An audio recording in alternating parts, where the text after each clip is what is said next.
Assalamualaikum warahmatullahi wabarakatuh. Kembali lagi bersama Umi Yasmin. Cerita apa ya? Oke, hari ini kita hari apa sih Kak sekarang? Sampai lupa hari. Hari Minggu. Hari Minggu. Atau hari apa ya? Hari ini aku mau bikin salad ya. Sambil bikin salad aku mau cerita tentang beberapa masalah kerjaan. Oke, jadi kan gini guys, ceritanya aku itu kan dapat jobnya itu di Poli Objin ya, di klinik Objin. Terus tiba-tiba klinik Objin itu kan klinik yang paling banyak pasiennya dan klinik yang paling banyak prosedural setiap harinya kan, sampai aku tuh bingung masukin pasien kadang. Nah tiba-tiba di pertengahan aku kerja, nggak tahu udah ada berapa pasien masuk lah, pokoknya udah ada 10 apa 11 gitu pasien masuk. Tiba-tiba habis ngelakuin vital sign gitu, pemeriksaan fisik, seniornya itu ngasih invoice tapi beda dokter. Nah disitu aku bingung kan, ya udah aku ikutin aja tuh, aku dibawa kemana. Ya aku tahu tuh, aku lihat dokternya dokter Saleh. Nggak tahu itu klinik apa, terus ya aku ikut aja lah, pokoknya ikutin apa yang mereka mau. Tiba-tiba aku masuk, terus aku diem aja kan di ruangan dokter itu, karena aku nggak tahu apa yang harus aku lakuin. Nggak ada omongan kamu harus ini, kamu cuma disuruh masuk aja. Ya udah aku masuk, terus bingung dong, ini pasiennya siapa, kita nggak tahu. Terus kita tanya dokter juga nggak enak kan, karena dia masih ngomong sama pasiennya. Terus ya udahlah, aku lihat di situ ada jam masuk, berarti itu dia baru masuk. Nah setelah itu dokter bilang gini, memang yang lain sibuk. Ya dok sibuk gitu kan. Terus kalau emang kamu sibuk nggak apa-apa, saya bisa kok sendiri, dia bilang gitu. Terus ya udah kamu keluar aja, coba cek yang lain, dibantu yang lain. Udah dong, aku keluar, ternyata yang lain pun nggak terlalu sibuk lah, udah kehandle masing-masing kerjaannya. Terus itu aku cek di register, invoice-nya itu belum ada sama sekali pasien yang datang, dan ada beberapa pasien yang telat, nggak tahu datang atau enggak karena belum di call sama kita kan, sama penanggung jawabnya. Nah di situ dokter bilang ke aku tuh gini, tolong bawa pasien ini untuk cek lab. Aku bawalah dia ke resepsionis. Habis itu aku anterin dia ke laboratori, dan pas balik aku cek dong invoiceku, ada pasien ternyata nih yang terlambat datang. Terus aku cek tuh udah ada invoice-nya di depan, aku tensiap ini kan. Nah sebelum aku pergi ke lab itu, dokter bilang nggak usah ditutup, buka aja pintunya. Aku buka, pas aku balik lagi bawa pasien, dokter nggak ada kan. Nah aku pikir dokter nggak ada itu dia lagi ngelakuin prosedur yang lain, sama kayak di Poli Objin. Jadi Poli Objin itu kalau dokternya keluar, otomatis dia itu lagi prosedur yang lain, entah itu pasang iodin, entah itu ultrasound, entah itu implan lah, pokoknya lagi kayak gitulah. Nah di pikiran aku itu si dokter ini sama jam prakteknya dengan dokter Objin. Aku kan selesai jam 2 pagi tuh semalam. Ya udah pas gitu, karena aku bilang si pasien ini untuk nunggu, ya dia nurut dong nunggu. Saya mau tanya dulu ke dokternya, ternyata dokternya nggak ada pas aku datang. Aku mikirnya dia lagi prosedur kayak gitu. Nanya dong sama seniornya, kak ini dokternya mana ya? Nggak tahu, kamu kan yang asisten, kemana dokternya? Saya juga nggak tahu gitu kan. Nah dia baru sadar pas lihat jam, ternyata udah jam 11.45. Terus dia bilang, kamu bilang sama pasiennya kalau dia itu terlambat datang, dokter udah pergi dari jam 11 gitu. Ya udah dong, bilang dong sama pasiennya. Terus pasiennya ya komplain lah, biasa kayak gitu.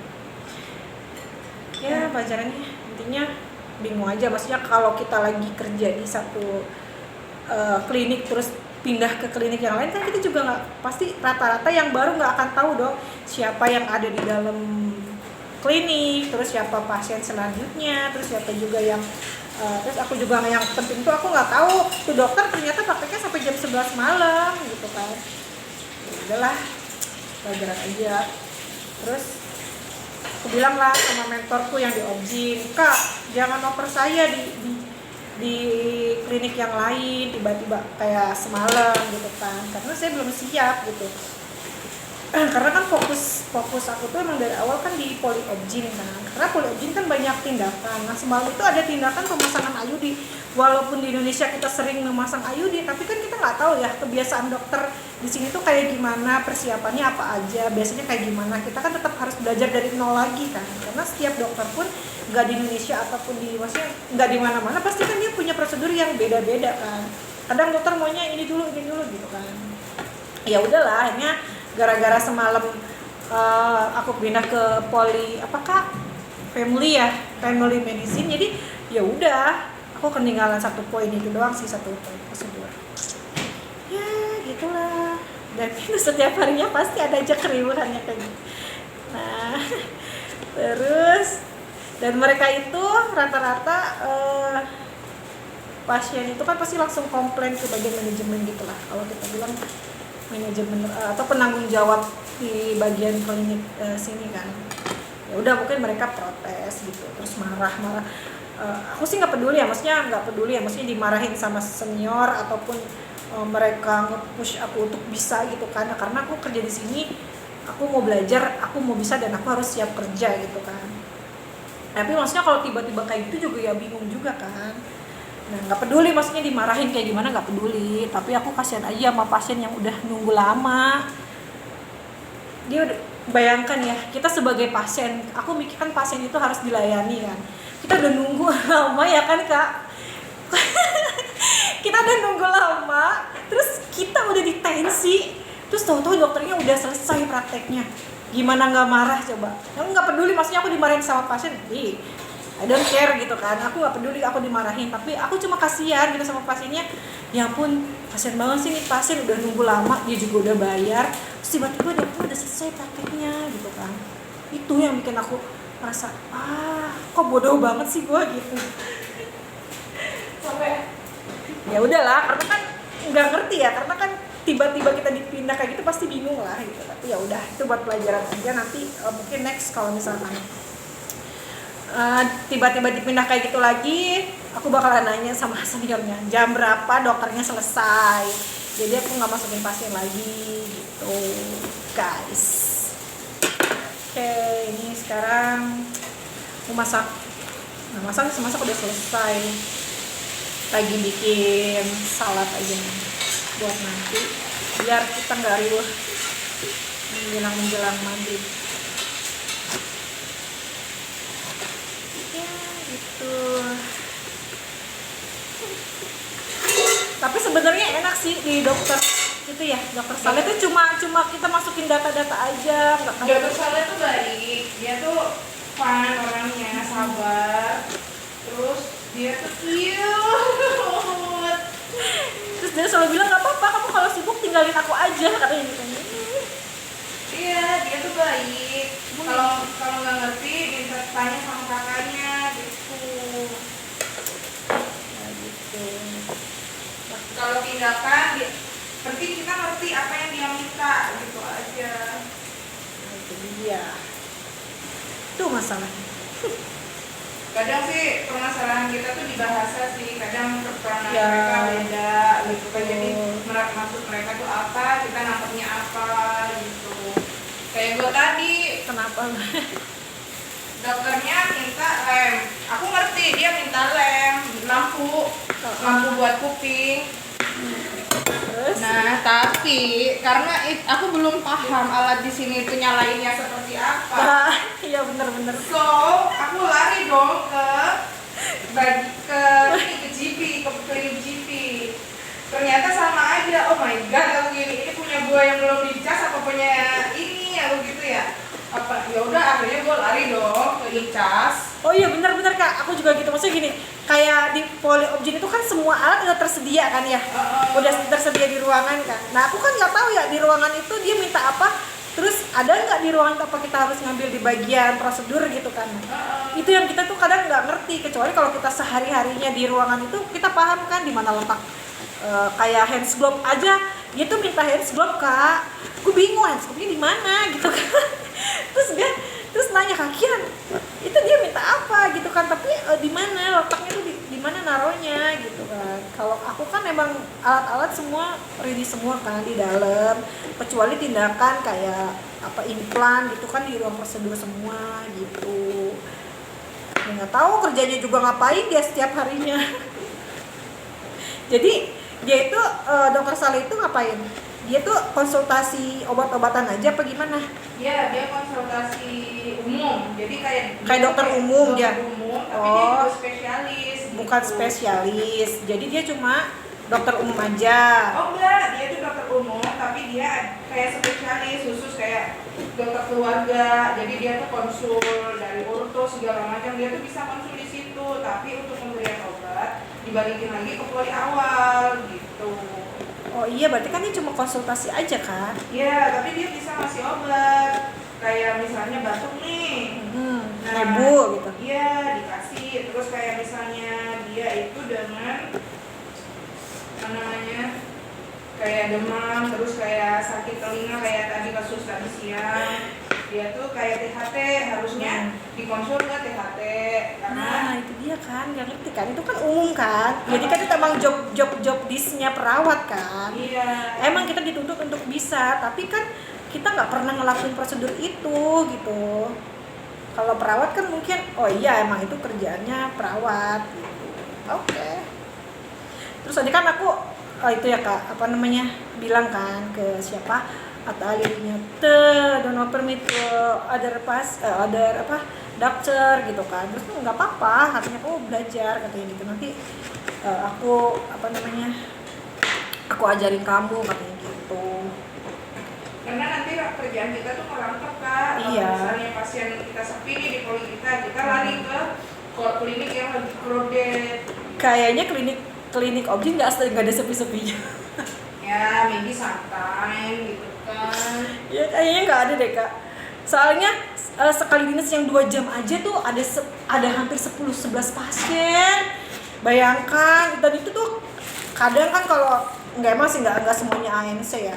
Tapi kan kalau kayak ANC terus nanti ada lagi tindakan di dalam gitu kan, SPS, DPS gitu kan, kayak pap smear. Nah itu tuh yang kadang kan kita harus mondar-mandir minta invoice, terus mondar lagi minta kita apa namanya kak ke bagian labnya kan nganterin sampel gitu, terus kita nyiapin. Nah itu tuh yang bikin kita kayak harus berpacu dengan waktu tuh, kayak lari ke sana ke sini.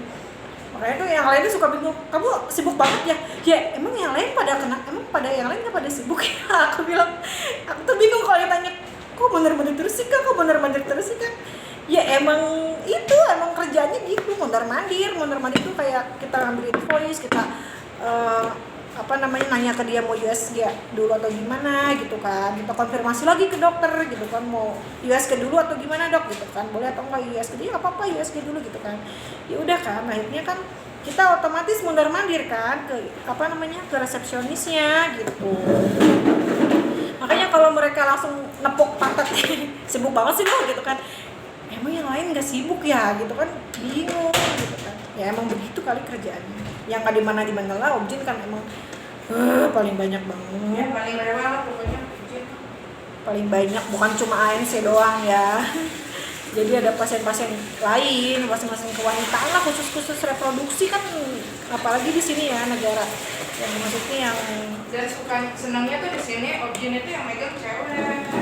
ya itu lebih nyaman kali. Ada dokter cowok. Iya, jadi kan konsultasinya lama, terus kadang kita harus dengerin dokter maunya apa gitu. Ya, Banyak tindakan lah, bukan hanya ANC. Tapi masalah kewanitaan itu kan kompleks banget kan. Pap smear, terus ya cek ada yang injeksi juga, penyakit kelamin gitulah, berhubungan dengan kayak apa sih, keputihan gitu, terus sakit yang lain juga. dan jangan salah, di sini pasiennya itu kalau keluhan cuma pusing doang tuh bisa sampai 3 hari setiap hari datang ke dokter. Ke dokter yang sama, nggak nunggu seminggu sembuh baru obatnya habisin dulu gitu. Enggak, di sini itu ya begitu. dan sepertinya mereka tuh kayak nggak ada kerjaan lagi gitu loh di rumah gitu kan. nggak ngerti juga sih kalau ini. Cuman aku tuh masih yang oh gitu ya, oh begini ya, oke, paham lah sekarang. Nah terus aku mau nanya deh Kak, kalau di Objin itu kan kita kan note-nya itu kan selalu kita edit dan kita nah kalau di polinya Dokter Slay itu kita cuma tinggal copy paste doang atau Iya. nggak usah ada yang diedit berarti? Ya ada yang diedit, misalnya nih kayak pasien follow up atau pasien first visit gitu-gitu, itu kita cuma ngedit itu doang sih sebenarnya, nggak ada yang kompleks ini harus edit ini enggak, cuma itu doang kayak follow up swab gitu. Oh jadi terusnya cuma follow up 14 hari gitu ya, terus follow up gitu. Nah itu yang aku tuh semalam suruh masukin note kan ya, aku nggak tahu ya orang di Objin kan banyak yang diedit kan, jadi ya udah aku sesuai dengan yang di notes itunya aja. Kalau misalkan dia suruh labnya ini aku tulis lab ini, terus kalau aku di itunya invoice-nya beda lagi ya udah aku nulis beda lagi. Sometimes gini, karena kita masih baru kan ya, jadi kalau kita sering ngecek vida kita tuh dicek sama senior. Kenapa? Mereka selalu nanya, gimana dengan vida kamu? Apakah ada masalah? Karena mereka juga tahu apa yang kita lakuin, apa yang kita follow up, terus pokoknya mereka tuh bisa masuk ke vida kita gitu. Mereka tuh maksudnya ke vida tuh follow up-nya lihatnya dari notes-nya atau gimana? Iya, dari note-nya. Yang pokok Contohnya apa? Kayak gimana maksudnya? Kayak note-nya yang mereka lihat tuh apanya gitu? Kayak kita yang di poli umum atau yang di poli kayak aku di family. Nah itu yang kita update itu yang selalu kita bikin report adalah vital sign. Karena itu wajib. Jadi kita cuma update itu aja, nggak ada yang harus tindakan ini enggak usah, yang itu urusan dokter. Cuma kita follow up-nya di vital sign. Di situ ada kayak report apa sih namanya ya? Pokoknya tuh kayak resiko pasien, resiko pasien gitu.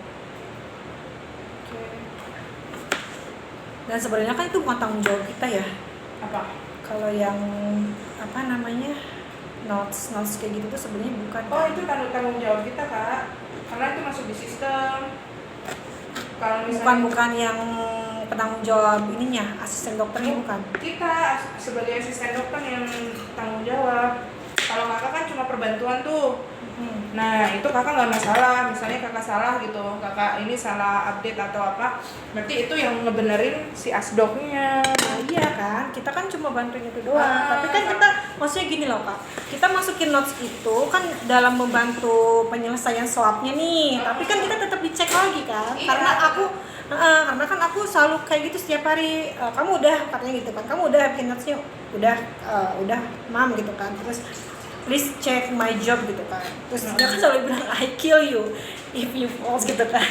Terus dia bilang nggak apa-apa, kamu bunuh aja aku bilang gitu, yang penting kamu benerin kalau emang aku salah gitu. Iya sama. Terus sometimes dia bilang oh ya udah kamu udah bisa, cuman emang ini masih ada sedikit this point gitu lah, kayaknya ada kekeliruan sedikit.